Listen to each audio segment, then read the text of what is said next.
Indeed, let's ask the help of the angels to worship him, because he is worthy. This truth is in Praise, My Soul, the King of Heaven. Welcome to Hymn Nation, helping elevate your worship of God. And the first line is the name of the hymn. It's eponymous, which, when reordered, proclaims, My soul praises the King of Heaven. My tribute brings me to his feet.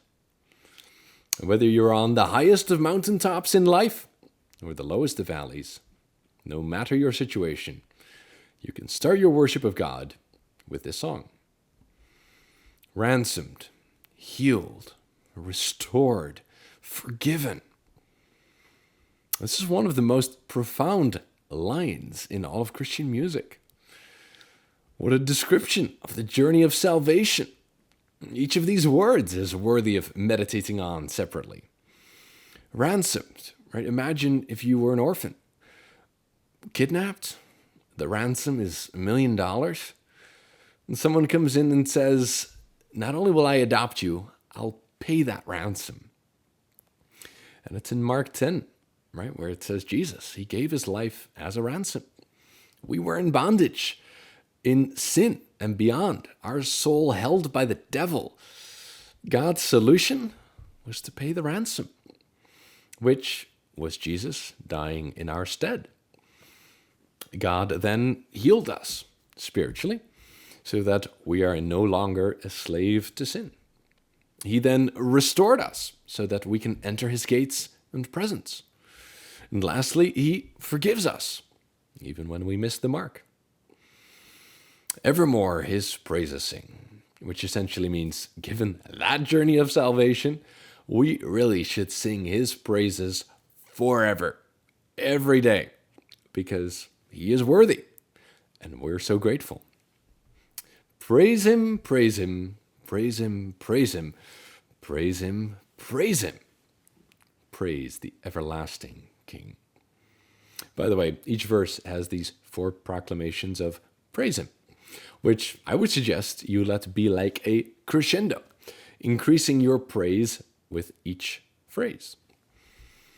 Now, the first verse was all about praising his salvation for us. The theme of the next verse is to praise his faithfulness. Praise him for his grace and favor to our fathers in distress. That last phrase refers to how the patriarchs in the Old Testament, such as Abraham and Jacob, faced significant sufferings, but that God was faithful to them. And by extension, he will be to us. Praise him, still the same as ever, slow to chide and swift to bless, which really refers to how God is a loving father. Like any parent, he disciplines us. It would be unloving of him to not do so. And he also blesses us much beyond what we deserve. He is slow to anger and has lavished us in love. Praise him, praise him, praise him, praise him, glorious in his faithfulness. Which I'd just like to point out in this verse some beautiful characteristics of God. He is gracious, full of favor, unchanging, slow to anger, blesses bountifully, and is faithful. Next, we go on to praise his mercy. Father-like, he tends and spares us.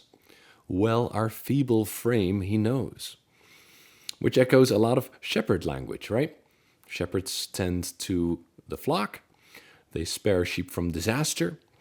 And that last phrase essentially means he knows our weaknesses. He created us. In his hands, he gently bears us, rescues us from all our foes. God created us with particular strengths and particular weaknesses. And even though we disobey, out of mercy, he rescues us. Praise him, praise him, praise him, praise him, widely as his mercy flows. Frail as summer's flower we flourish, blows the wind and it is gone, which refers to how fragile life is. But while mortals rise and perish, God endures unchanging on. Praise him, praise him, praise him, praise him. Praise the high, eternal one. God indeed is eternal, steadfast, and doesn't change. And now we get to praise his grace. Angels, help us to adore him. You behold him face to face. What a glorious thought this is, that the praise we can express in these mortal bodies isn't sufficient, and that we have to ask the angels for their assistance, considering they behold him face to face. What a beautiful situation to visualize. Sun and moon bow down before him, dwellers all in time and space, which essentially means all creation will recognize and honor God.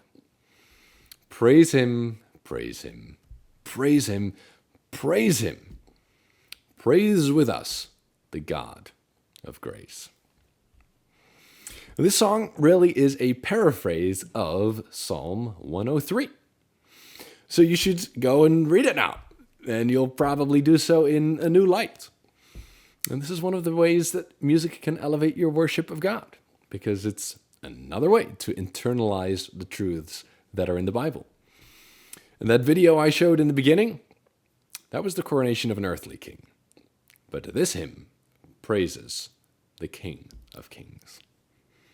Hey, join us at Hymn Nation. Visit the link in the bio.